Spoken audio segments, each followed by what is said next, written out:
Hello అండి రాహుల్ గారు. Hi అండి. చాలా మంది చికెన్ ప్రియులు ఉంటారు. ఈ జిమ్కి వెళ్ళే వాళ్ళు, డైట్ చేసేవాళ్ళు ప్రోటీన్గా చికెన్నే ఎక్కువ తీసుకుంటూ ఉంటారు. ఒక రకంగా చెప్పాలంటే సండే వచ్చిందంటే 2-3 రోజుల్లో సండే చికెన్ తినకపోతే మనం ముద్ద దిగని పరిస్థితి, అది పడాలి. బట్ ఇప్పుడు బర్డ్ ఫ్లూ ఉండింది 2 తెలుగు రాష్ట్రాలలో కూడా. నిన్న తెలంగాణ ప్రభుత్వం కొన్ని రోజులు చికెన్ ఆపేయండి అని చెప్పింది. ఏపీ ప్రభుత్వం కూడా సేమ్ అదే ఆదేశాలు జారీ చేసినట్లుగా మనం చూస్తూ ఉన్నాం. ఏంటి సంగతి? అందరికీ పుట్టుక మరణం ఎలా ఉంటుందో వాటికి కూడా ఉంది. కానీ బ్లడ్ ఫ్లూ అనేది ఎందుకు వస్తుంది అనేది మనం ఇంతకుముందు చాలా ఇంటర్వ్యూల్లో కానీ, చాలా గూగుల్లో కానీ, మెడికల్ టర్మ్స్లో కానీ, డాక్టర్స్ కానీ అందరూ చెప్పారు. Chicken is a one way of protein into your life. But non vegetarians love chicken. I'm a vegetarian, I don't eat non veg. But non వెజిటేరియన్కి మటన్, ఫిష్, అదర్ చికెన్ కన్నా కూడా chicken అనేది తినండి. Chicken ఇది అందుకే మీకు బాధ లేదు, కనిపించట్లేదు మీ కళ్ళల్లో ఆ బాధ. కానీ చికెన్ ప్రియులకి, చికెన్ చికెన్ ప్లేస్ లో ఏం తినాలి? Mutton, fish, other source of proteins. Fish is a good protein కదా, కార్బ్స్ ఉంటాయి ఎక్కువ, మటన్ లో కార్బ్స్ ఉంటాయి ఎక్కువ, అలాంటివి తీసుకోవచ్చు కదా. ఆర్ఎల్స్ ఇప్పుడుండే దానికి protein powders and people are converting into vegans. If you want to eat chicken, you eat meal maker as a chicken. అదేనండి. పనస తెలుసా మీకు? పనస కూడా చికెన్ లాగే ఉంటుంది, తినండి. ఎనీవేస్, జోక్స్ అపార్ట్, గవర్నమెంట్ తీసుకున్న నిర్ణయం చికెన్ తింటే మనకు ఏమైనా అవి జంతువులకు కూడా పెట్టద్దు, బయట కూడా ఎప్పుడు పారేయద్దు. ఎందుకంటే బయట జంతువులు ఏమేమి ఉంటాయా, అడుక్కు తినే వాళ్ళు ఏం దొరుకుతాయా అని చెప్పి తింటూ ఉంటారు. ఇదంతా వన్ సైడ్. ఇంకొక సైడ్ ఏదో మనం మీరు అన్నట్టుగా సరదాగా నవ్వుకోవడానికి ఒక 2 మాటలు మాట్లాడాం. కానీ కోళ్ళు కూడా ఒక ప్రాణులే కదా. అవునండి. వాటిని ఒక రకంగా చెప్పాలంటే ఒక ఏదన్నా మనకు ఒక చిన్న ఇబ్బంది అయ్యింది అనుకోండి మన బాడీలో, మనం ఎంత ఇబ్బంది పడతాం కదా. వాటికి కూడా ఇబ్బంది ఉంటుంది. చిన్న అలర్జీ వస్తే చాలా అమ్మా అని మనం దాంతో ఇది చేస్తాం. మరి ఆ చిన్ని ప్రాణులు, వాటికి వైరస్ వస్తే ఇప్పుడు వాటిని తినలేదని బాధపడిపోతున్నాం, నవ్వుగా చెప్తున్నాం. కానీ ఆ వైరస్ సోకిన ప్రాణి ఎంత బాధపడుతుంది, ఎంత విలువలాడిపోతుందో తెలుసా అండి. దానికి తెలియదు ఎప్పుడు కోసుకొని తింటారా నన్ను అని, మన తప్పిదాలు. ఇంకోటి ఏంటంటే ఎప్పుడు కోస్తే నాకుండే వైరస్ వాళ్ళకి అంటుండేమో అని చెప్పి అదొక ఎవరీ లివింగ్ బీయింగ్ కి ఒక బ్రెయిన్ అనేది ఉంటుంది. కోడి బుర్ర అని అంటాం కదా, కోడికి ఏం తెలియదేమో అనుకుంటాం. కానీ దానికి ఖచ్చితంగా తెలుస్తుంది తన జీవితంలో ఏం జరుగుతుంది. That is what. మనం సైన్స్ గురించి మాట్లాడుతున్నాం కానీ ఎథిక్స్ దాని గురించి మాట్లాడితే, ఎథికల్గా మాట్లాడితే, అది చేసిన కర్మకు అనుభవితమే ఈ జన్మలో అలా పుట్టడం వల్ల దాన్ని కోసుకొని తినడం. అది రాసిన రాత, అది మనం ఏం చేయలేం దానికి. I'm not telling that chicken తినడము, నాన్ వెజ్ జంతువుని కోసుకోవడం, కానీ దానికి ఎంత పెయిన్ ఉంటుంది ఆ వైరస్ వచ్చినప్పుడు తనకే తెలుస్తుంది. కొన్ని కోళ్ళు మనం చూస్తూ ఉంటామా, చాలా నీరస పడిపోయి దాన్ని ఇలా చూస్తూ ఉంటది అనమాట. దానికి ఏమో తెలియదు, దానికి ఏదో బాధ, ఎవరికి ఏం చెప్పలేదు. మీరు హ్యాపీనెస్ గా ఉన్న కోడిని చూసారా? హ్యాపీనెస్ గా కోడిని ఏముందండి, ఎగురుకుంటూ అవి ఏరుకుంటూ తినుకుంటూ వెళ్తూ మధ్యలోకి ఎగ్గి పెడుతూ అట్లా ఉంటది. అలాంటి కోడి నీరసించిపోయి, ఏదైనా ప్రాణి అండి. మరి కానీ ఏంటంటే దీనివల్ల ఏదైతే గవర్నమెంట్ తీసుకున్న నిర్ణయము, వాటికి ఆ వైరస్ సోకకుండా, ఎందుకంటే కోళ్ళ ఫారం పెట్టుకున్న వాళ్ళు కూడా నష్టపోతారు కదా, కోళ్ళ బిజినెస్ చేసే వాళ్ళు నష్టపోతారు, ఇంపోర్టెడ్ ఉంటాయి, అంతే కదా. ఆ ఎగ్గు తినకూడదు, ఎందుకంటే దాంట్లో నుంచి వచ్చిందే కదా ఎగ్గు కూడా. సో వాటిని ముందు సంరక్షించడానికే గవర్నమెంట్ ఆపింది. ఎందుకంటే చికెన్ తినకుండా నాన్ వెజ్ మేము కంప్లీట్గా బంద్ చేసేస్తాం, చికెన్ అని అసలు ఉండదు ఆంధ్ర తెలంగాణలో అని కాదు.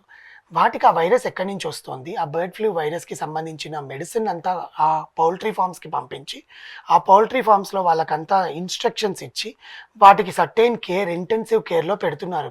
కోళ్ళని పెట్టి ఆ వైరస్ వచ్చిన కోళ్ళని అంతా సపరేట్ చేసి, ఎందుకంటే అది పాకేస్తుంది, ఒకదాని తర్వాత ఒకటి పాకేస్తుంది. కానీ యాక్చువల్లీ నేను అదే చెప్తున్నాను, మనం చేసిన తప్పు కోడులు భరిస్తున్నాయి. ఆ వైరస్ ఎందుకు వస్తుంది వాళ్ళకి చెప్పండి. వాటికి depends upon the food, hygienity, depends upon the area where they want, water contamination, bowls clean చేయరు, వాటికి కూడా వాటర్ పెడతారు. అది దాన్ని చంపేసిందాకైనా వాటర్ పెట్టాలిగా, దాన్ని చంపేసిందాకైనా మంచి ఫీడ్ ఇవ్వాలి కదా.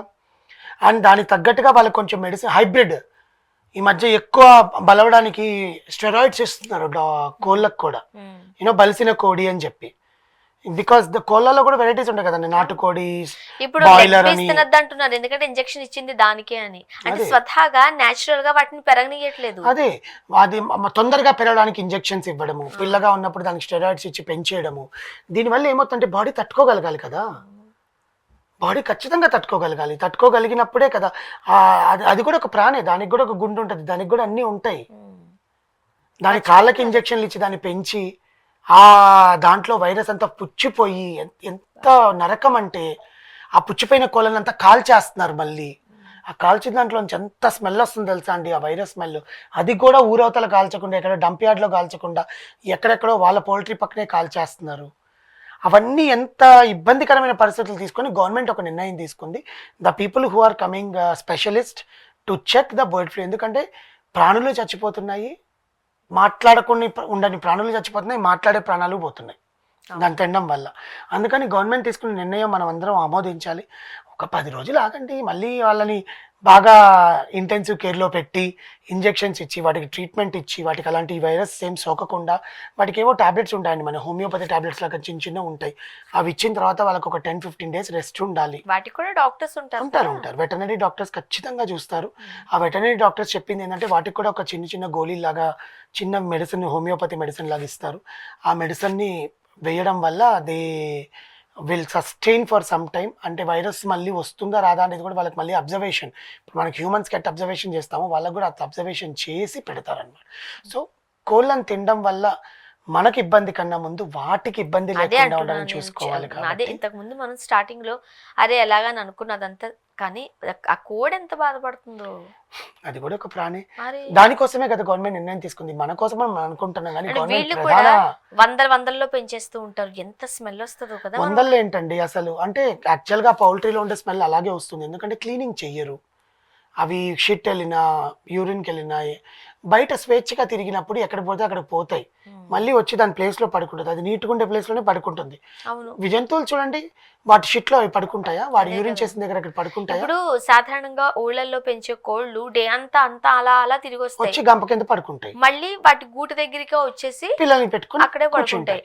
ఎంత హైజీన్ గా ఉంచుకుంటాయి అంటే వాటికి ఎంత జ్ఞాపక శక్తి ఉంది, గుర్తుండాలి కదా మన ప్లేస్ కి. మనుషుల కన్నా జంతువులకి, ఆ పక్షులకే ఉంటదండి ఎక్కువ. ఎంత అది వెళ్ళి వాళ్ళ పిల్లల్ని పెట్టుకునేటప్పుడు కూడా నీట్ గా మట్టినంతా సాఫ్ చేసుకొని ఒక గుంటలాగా చేసి దాంట్లో పెట్టుకొని కూర్చుంటుంది. ఎగ్గు పెట్టేటప్పుడు కూడా బాగా ఇట్లా గుంటలా చేసుకొని దాంట్లో కూర్చుంటుంది. చుట్టుపక్కల ఏ డస్ట్ మట్టిలో కూర్చున్నా కూడా నీట్ గా ఉండాలి ఆ మట్టి అన్నట్టుగా చేసుకుంటారు. స్వతహాగా కోళ్ళు నీట్నెస్ పాటిస్తాయి. So they do have hygiene, but we are not maintain hygiene for the పెంచుకునేటప్పుడు మనం ఫాలో అవ్వట్లా హైజీన్ మెజర్స్. ఏం చేస్తున్నారు గవర్నమెంట్ వెళ్ళి ఒకసారి safety measures, hygiene measures check చేయాలి. వెటర్నరీ డాక్టర్స్ ఇన్స్పెక్షన్ జరగట్లేదు.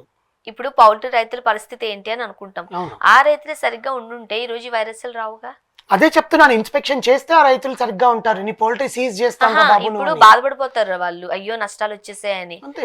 ఆ నష్టాలు వచ్చేస్తాయని మీకు ముందే భయం ఉండుంటే కాస్త నీట్ గా ఉంచుకోవడం. ఇప్పుడు నేచర్ త్రూ వచ్చిన వైరస్ అనుకోండి, మనం ఏం చేయలేము. ఇప్పుడు జనరల్ గా ఏంటంటే హైజీన్ పరంగా కానీ ఒక పౌల్ట్రీ ఫామ్ లోని అన్ని కోళ్ళకి వచ్చింది అంటే ఆ ఒక్కసారి ఆ పౌల్ట్రీని సీజ్ చేస్తే ఇంకొకరు ఎవరు ఈ తప్పు చెయ్యరు. హైజీన్ గా మెయింటైన్ చేయడం లేదు, న్యాచురల్ కెలామిటీ వల్ల వచ్చింది అనుకుంటే మనం ఏం చేయలేంలే. కానీ but it is intentionally done by the poultry people.